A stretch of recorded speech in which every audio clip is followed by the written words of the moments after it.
Welcome to Modern Aikidoist Podcast. My sincere thanks to listeners and those who have liked, subscribed, and commented. Your interest is noticed and deeply appreciated. In today's podcast, I'm going to dive into technique a bit. There's a problem that I think almost all aikidoka face, or have faced, when it comes to one particular attack, and that is the boxing jab. Most of you probably know what a boxing jab is, but let's be clear on exactly what we're talking about. A jab is an extremely fast punch using the forwardmost hand to punch your opponent, most often in the face.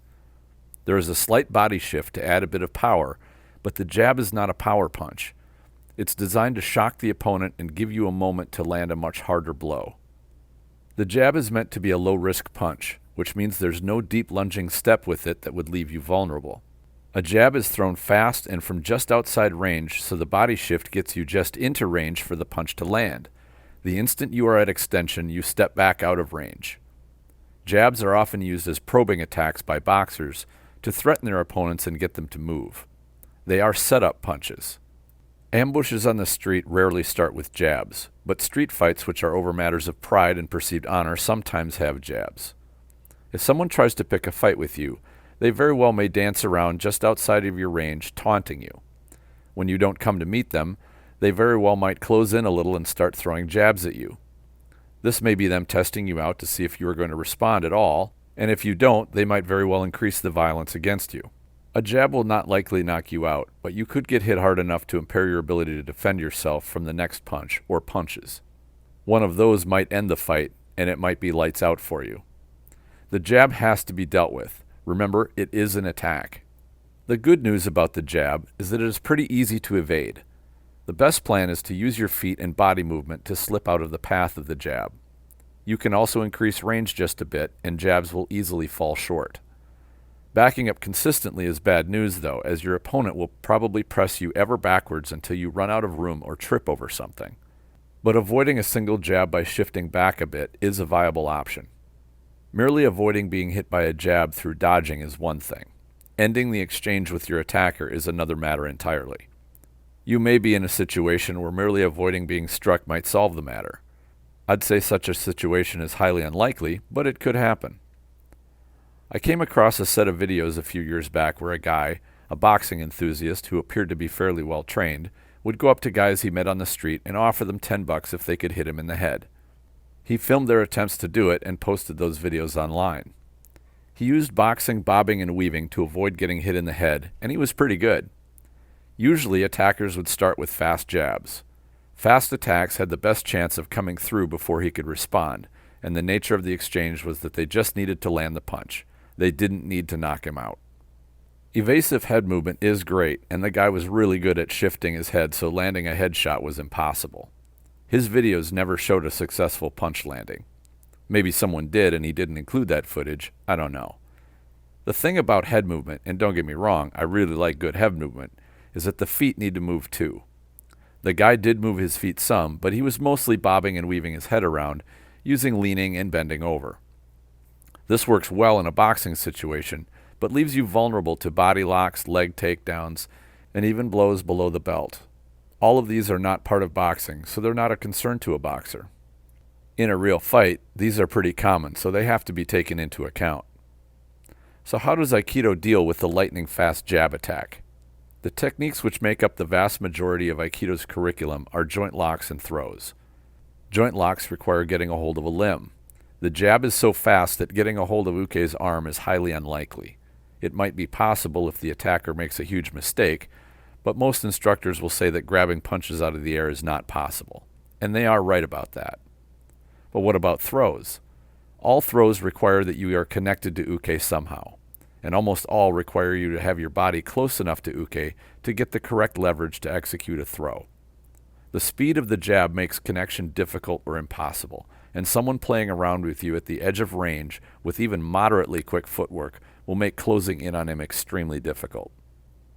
This is the paradox I found using the Aikido techniques I was taught to deal adequately with jab attacks. I explored with greater curiosity what other Aikido practitioners had done to solve this problem. Surely I wasn't the first person to notice there didn't seem to be a good answer to this dilemma.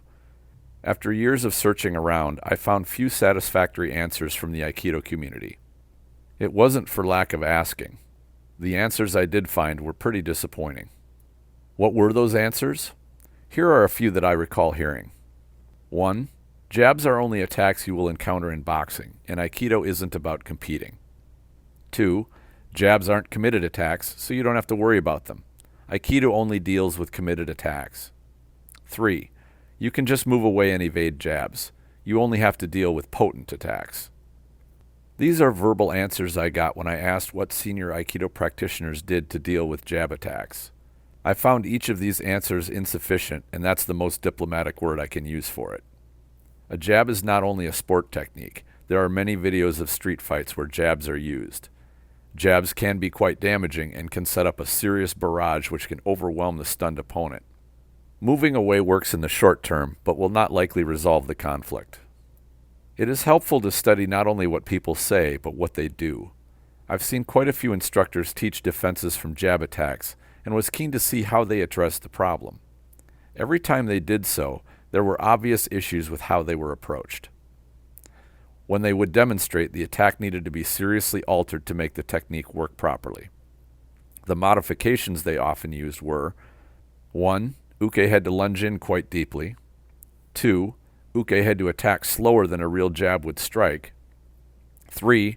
Uke had to leave their arm hanging out in space to make connecting with it possible. And 4. Uke had to stop their footwork after the forward shift and not step back as someone who was really jabbing would. Basically, Uke had to be some combination of lazy or incompetent. If that happens, many techniques Aikido is known for can counter a jab. The problem comes when Uke isn't using one of the alterations or bad habits. If even an untrained person moves quickly and doesn't want to let a technique work on him, every Aikido technique becomes almost impossible to succeed with against the jab. This is a major problem, as jabs are extremely common attacks. Aikido needs an answer other than making the jab attack so awful that the responses we have to it will work.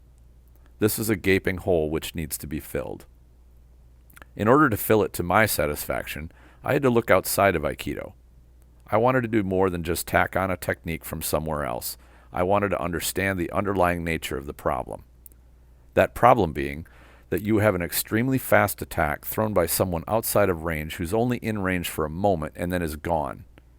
I don't want to chase him down to get into Aikido range. That didn't seem like an option. Just evading wasn't a sufficient option either. I also didn't want to get drawn into his game, which is trying to jab him back. This is for a number of reasons, first of which it is poor strategy to play someone else's game. They are probably better at it than you are. I'm also not fond of hitting people in the head with my fists, because skulls are hard. Fine if your hands are taped if you're wearing padded gloves, but I will likely be barehanded if I'm dealing with an attacker. One thought was that I just needed to increase my hand speed to deal with the speed of the jab. A lot of arts really focus on speed, but one thing I found over years of competition is that speed is great, but it's unreliable. Now I have very fast hands, but I'm also getting older, so my speed will diminish in time. These reasons make pursuing more hand speed alone not feasible. I wanted a smarter answer than that. The underlying problem is not only associated with speed, but range. It requires a big movement to cover that much ground. Responding to a short, fast motion with a comparatively big, slow one was not feasible. Trying to chase down someone who is elusive only turns you into Uke. If he knows how to take advantage of deep steps, then you are presenting him with opportunities to successfully attack you. Chasing him may be playing right into his hands, which would not be good. There were two basic approaches I found that I was fairly happy with. The first approach came from Pygmachia, which is ancient Greek boxing, and stayed with fist fighting all through pugilism and early boxing into the 19th century. That is, striking at the jabbing arm. This became illegal in boxing at some point, and I don't know exactly when, somewhere around the time gloves were introduced into the sport of boxing. The premise is that you use your forearms to smash the incoming arm. You hit it hard. It will likely not break it, but it's very painful. It's also very easy to apply. That is another criteria I had. The response had to be simple, effective, and reliable. Low risk and high reward. I didn't give up any balance to do it. The only thing that I didn't like about it was that this approach is responsive. It therefore has a certain amount of risk. However, after testing it at full speed, I was quite happy that it is simple, reliable, and effective. It's a solid option and I definitely trust it. I was also taught that pugilists and bare-knuckle boxers would use an upward blow to the underside of the attacker's jabbing arm. I found this less reliable and useful for a number of reasons. First, your timing needs to be really good for your blow to land. Second, your accuracy needs to be excellent with that upward shot. You're hitting a pretty small target. It's a good option if you're in good practice with it, but the forearm blow is much less fussy. It also hits a lot harder. The upward blow with the knuckles is a bit painful, but doesn't have anywhere near the power of the forearm blow. I don't think it would be much more than a minor irritant, even if you got it to land solidly. The second approach I found I really liked came from Savat, which is to use the legs to do essentially a jab of your own, to Uke's shin. Savat has fantastic low kicks which are extremely fast and don't require big movements. They don't require compromising your balance much either. The big advantage with Savat kicks is that they are almost as fast as the punching jab and have a longer range. Legs are longer than arms. If someone gets close enough to launch a jab at me, I can easily send a foot into their shin or knee. These are highly unlikely to cause serious injury, but they hurt quite a lot. They are extremely discouraging. These simple kicks pose my attacker with the exact same dilemma he faced me with. That is, he's getting hit at an extreme range. He either has to close in on me, which is a perfect setup to my throws, or he has to back off, which I probably am even more happy with. Stay away from me, and things will be fine. If you come close to me, you might experience pain, which I've just demonstrated by kicking you in the shin. These are only two options for dealing with the jab, and ones which work pretty well. I spent many years studying the nature of bullies and bullying, and even wrote a book about it. What I found in hundreds of interviews is that bullies will almost always leave you alone once they realize there is pain to be had if they start messing with you. Even animals do this when responding to aggression. Most often, when an attacker realizes he won't have an easy time victimizing you, he will choose to leave you alone and move on. While it is likely to get an attacker to back off, you have to be ready if he doesn't. But this approach makes him decide to commit or not. If he does decide to continue, then you will likely get the committed attack that Aikido is well suited for. You make him come to you. This is a far better option than having to go to him. One thing that I would suggest you practice, and you will feel foolish doing this, but it really is beneficial for self-defense applications. In particular when you are in situations where the law might get involved. That is, get used to saying very loudly things like, "Stay away from me," "Leave me alone," or "I don't want to fight." Make sure if there is anyone around to hear what is going on, they hear you loudly declare that you don't want to be involved in this. Imagine a blind person with poor hearing nearby who is called in as a witness. They should be able to testify that you were heard saying these things. If someone gets a video on their cell phone, who knows which way it might be facing, but it will likely catch audio.